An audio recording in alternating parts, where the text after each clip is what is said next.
There's a sort of living rhythm to the way SNL works through its season. There are ebbs and flows, peaks and valleys. They start around October and do 3 weeks on and take one off until they get to around the 22 episode mark, at which point they break for summer in a manner almost resembling a school year. Even within a single season, the energy level of the cast and quality of the material are bound to rise and fall. One pattern I've noticed so far is that every time they've made a huge leap in quality or had an especially strong showing, the next week seems like an almost purposeful attempt to slow down and recharge the batteries a bit. It happened on show 2, where Lauren basically gave the writers the week off and focused squarely on Paul Simon and other musical guests.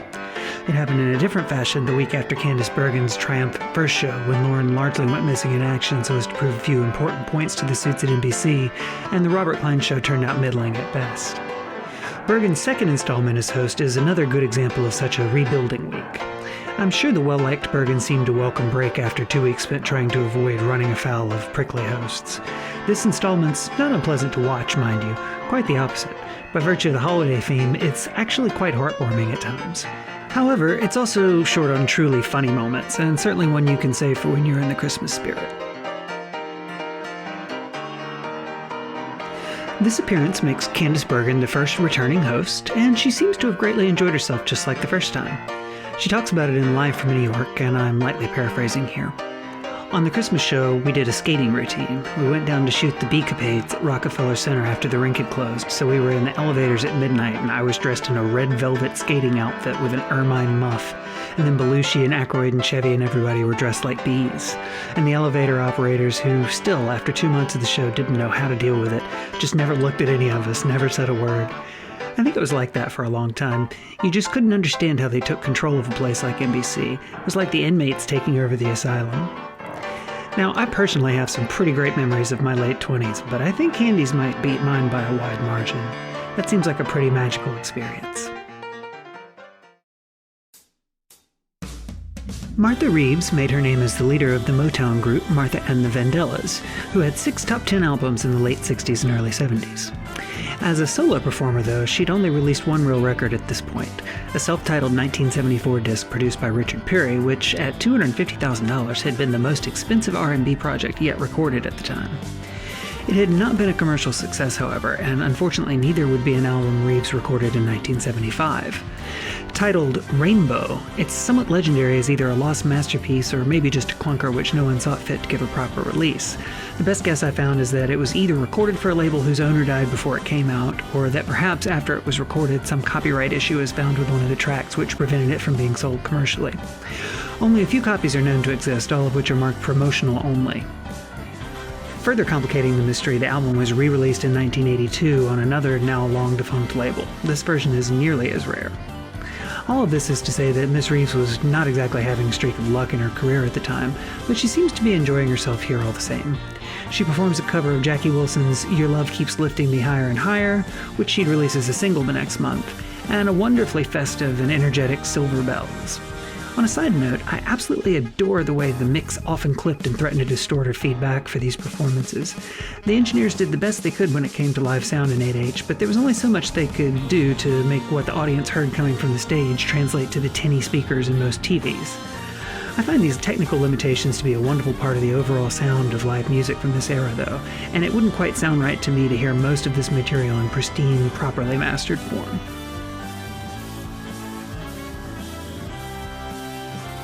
The Stylistics were a Philadelphia soul group known by most for the distinctive high tenor and falsetto voice of lead singer Russell Tompkins Jr. They'd had a long and productive career churning out ballads up to this point, but the increasing popularity of faster and flashier disco music towards the end of the 70s led to a decline in their commercial success. Here, they perform a song which had nearly hit number 1 on the Billboard 100 the prior year, You Make Me Feel Brand New. It is smooth-tastic, and I love Russell's interesting vocal timbre. I'm guessing they're here at Bergen's request because by this point in 1975, their popularity had begun to wane and they were really only finding chart success in England. It's a pleasant enough performance though, and every song means a sketch they didn't have to write for this recovery week. Chevy begins Weekend Update on the phone with his lady. Wasn't that mad? Teeth always hurt, I told you that. I'm surprised they got away with some of these jokes. I suspect they weren't fully understood by standards. In current events this week, General Franco is still dead, George Wallace is still a racist, and Squeaky From's trial has come to an end. The artist renderings of the courtroom drama are silly child's line drawings, a sight gag they'd keep coming back to over and over. Lorraine reports from the Times Square ball drop. Unfortunately, it's December 20th. We have a pretty savage Cher roast. Chevy goes through a laundry list of Cher's quite sensational public romantic liaisons, mentioning that she's pregnant with her second child, to be named Publicity. This week has the first of a recurring gag where Chevy attempts to conduct a phone interview with a correspondent from war-torn Angola, only to get the wrong number in various hilarious fashions. In this one, we mistakenly reach war-torn Angelo's Pizza. Confusion continues over Angola. The Japanese prime minister thought it was a type of sweater. Chevy takes a brief look back at 1975. It gets a good laugh. Candice Bergen is such a good sport. She handles this dippy fake ad for Tarnoff like a champ. She plays Princess Grace of Monaco and proceeds to give us a demonstration of the miracle product which keeps her tiara shining. She's great. I keep liking her more and more. Another Emily Latella, this time firing the handicapped. Turns out it was meant to be hiring. Latella's a cute character, but these gags are only as strong as the punny misunderstandings they center around, and the words hiring and firing don't really work well in the formula. They're too closely related in meaning. Ideally, the words she mistakes for each other should be far removed from the topic at hand, thus maximizing the contextual misunderstanding. There's some comedy science for you there, folks. Finally, we're still sticking with Garrett hollering at the end of the news. The most interesting aspect of this week's installment is that we'd apparently yet to settle on a standardized pronunciation of Ronald Reagan's last name. Chevy says Reagan, whereas Garrett says Regan! They're celebrating New Year's Eve early, just like Lorraine. The show would be off air the following week, so I guess it made sense to do these sketches tonight. Anyway, it's the same pointless drivel as always, somewhat enlivened by Candice dropping in an appearance at their soiree to warble a workmanly rendition of Have Yourself a Merry Little Christmas. I'm not sure why they thought it was a good idea to encourage the effing Muppets to sing with the host, but here we are. Extra off-putting points awarded for Candice nearly making out with Scred at the end. Scred seemed into it, though. Chevy puts in one of his strongest appearances as Ford yet in the cold open. There are some excellent sight gags here. Garrett gets some strong laughs, and Chevy's fall from the Christmas tree really looks like it hurt his shoulder. No problem. Live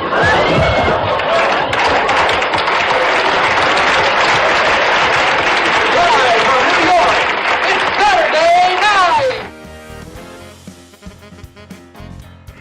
Aykroyd is so intense in this one, he's causing the mic to feedback. These pieces really play to Danny's strengths. He's great with rapid-fire monologues like this. I've read that he has a photographic memory, which probably makes it a little easier. Here he plays the rather excitable Char Palace proprietor Mel, extolling the virtues of his trim-your-own steakhouse. Gilda is also great as the saw-wielding, gum-chomping Mrs. Mel. They ran 3 of these commercials during the episode, all of them great. Danny and Jane are discussing their boy Chevy, who interrupts when he calls on the phone. Turns out Chevy's in a little trouble with the law. He's been, quote, helping Mr. Eli kill 26 boys, which, from my research, is probably a reference to a Texas serial killer from around this time. Danny tells them they love him and they'll do whatever they can to help him, and Jane expresses relief that at least he wasn't arrested for anything to do with marijuana. I'm not quite sure what the joke is here other than the parents thinking murder is more acceptable than pot, and I didn't find too much to like about this one. If nothing else, it's a tonal break from the near wall-to-wall sentimentality of the rest of the episode. Candice and Don Pardo introduce a Send In Your Home Movies contest.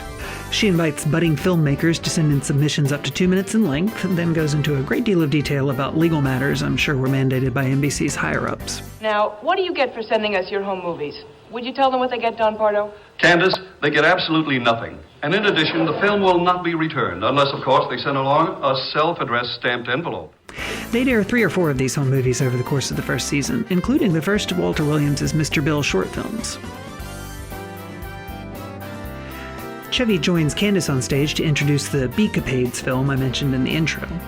It's fluff, honestly, but I'd give just about anything to have been a part of the evening when they filmed it. They look like they're really enjoying being silly together, and it shows the not ready for prime timers at their most relaxed. I can't say Chevy's running commentary about the skating was particularly informative, but Bergen's repeated exclamation of, Oh, that's me! every time she appears on camera is delightful. We have a running gag in this episode where Don Pardo plugs several items from his Don Pardo digital collection. Examples include digital ashtrays, mood rings, and vests. I suppose this is a takeoff on digital being the hot new tech buzzword of the moment, but as a child of the 80s, this whole gag seems kind of quaint. It's sort of similar to how these days basic everyday objects are being smartified whether they need to be or not. Smart water bottle, anybody? Smart kettle? Smart salt shaker? Wait a second. Are we living in the Don Pardo digital future? Belushi and Bergen do another Polaroid commercial. Belushi, dressed as Santa, introduces himself as the Easter Bunny, and it's all downhill from there, really. This one's perfectly pleasant to watch, and I'm sure Belushi appreciated the extra drug money, which was apparently nearly as much as the Not Ready players were getting paid for an entire week during this first season. I can totally see why Polaroid didn't choose to continue doing these, however. Among other issues, the short length meant that there wasn't enough time to show a picture develop on air, which surely would have made for a better demonstration of the product. In which Candice comes home to find her younger brother Chevy frolicking around, much to her chagrin, dressed in an overly festive fashion. She seems shocked that her own brother could be a, gasp, latent elf. Putting aside the slightly questionable use of the term latent to discuss unexpressed homosexual tendencies, I mean, this was a period when such expressions were often criminalized after all, so lots of folks who knew fully well they were gay consciously chose not to be open about it, a distinction lost on many straight people, I think. It's actually not a bad parody of the way the topic was broached at the time by Movies of the Week. They use the word spry as code for gay and pretty much just play it as overwrought melodrama. In the end, Candice comes to accept Chevy for his elfish tendencies, and a lesson in tolerance is learned by all. Turns out Chevy's dad is an elf too. Danny and Chevy ending the scene by frolicking together is actually kind of nice.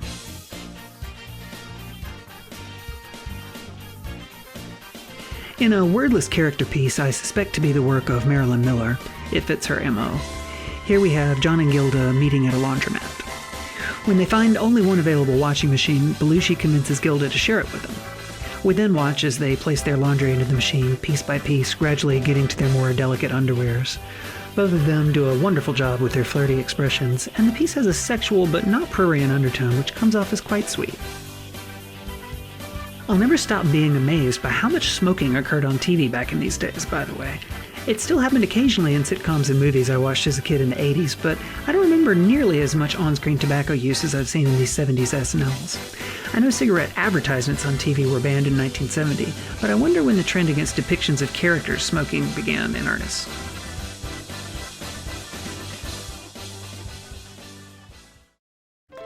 Frank and Davis Pong this week is a takeoff on Pinball Wizard, which, strange to think, was a fairly recent release at the time.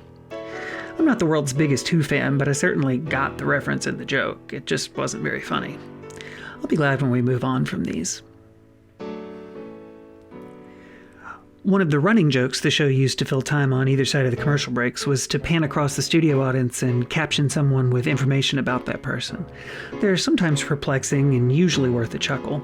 The random shout-out in this one shows some rando bearded guy and tags him as Chevy Chase's gay lover. Not quite sure how to take that one, really. Jeez. Just as I've been saying, Garrett has a wonderful singing voice.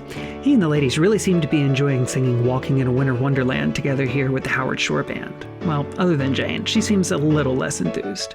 The fellas grudgingly get into the spirit as well towards the end. I'm glad Garrett gets a showpiece here. He's overdue. It's cuddly and innocent, unlike what the cast would grow into in just a few short months and years. I'm surprised to see another one of these, as it didn't really seem to fly the first time. Bergen's portrayal of the suspicious Ice Queen makes this one slightly more bearable, and Corpse O'Donoghue manages to be less offensive than the living version usually is. Otherwise, it's just as slight as the first one. They don't solve the crime, but they do work some interesting entendre past the censors. Gilda's willingness to play her eating disorder for laughs is hard to laugh at, hindsight being what it is. In this sketch, she tells us about what she ate and didn't for Thanksgiving in excruciating detail, and knowing she likely vomited it all afterwards makes me feel sad for her. This piece is another low-effort affair which cut down on the writer's burden for the week, and I totally understand why they chose to give Gilda these sorts of monologues. She's quite personable, and it's entertaining just to hear her talk. They're sometimes tough to watch, though, in retrospect. Lorraine has a rare solo character piece. She's playing some sort of Norwegian chef who eats all of her ingredients prematurely before she can combine them. That's the joke. She's really selling the weird accent and mannerisms. Unfortunately, the sketch is entirely built around the strange premise and nothing else. There's not really much in the way of funny, just the characterization. I'm beginning to see how Lorraine suffered from a lack of good material. She really tried here, but it was a one-gag role.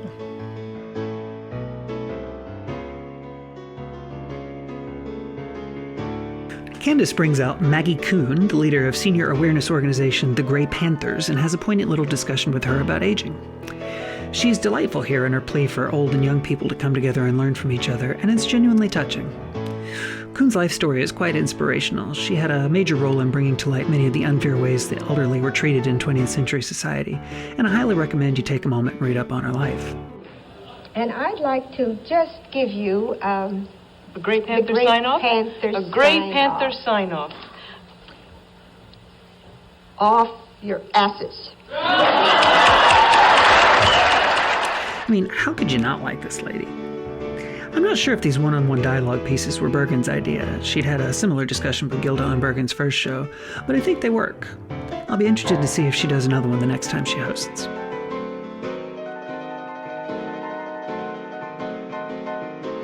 The final piece on the show is a short filmed segment showing folks reuniting for the holidays at the airport. It's borderline maudlin, but in context it works just fine. I won't pretend I didn't tear up a little the first time I saw it, but it's perhaps a bit too easy. Seems like in Lauren's mind there's a Paul Simon song to fit every overly sentimental occasion. This show had a different mix of entertaining and heartwarming than usual on account of Christmas. It was more genuine than I've seen them be up to this point, and I suspect it will be among the last times they're this nakedly forthright. It's hardly an Andy Williams special, but other than the Chevy serial murderer sketch and a few update gags, it was pretty polite for SNL. Lauren was not entirely pleased with the outing, saying, "The Candice Bergen Christmas show was not as good as the other Candy shows, so I went into a tailspin. Chevy and Michael and I went into the office and worked over the holidays, and that's when we wrote the Elliott Gould show, which later won the Emmy for writing that first season.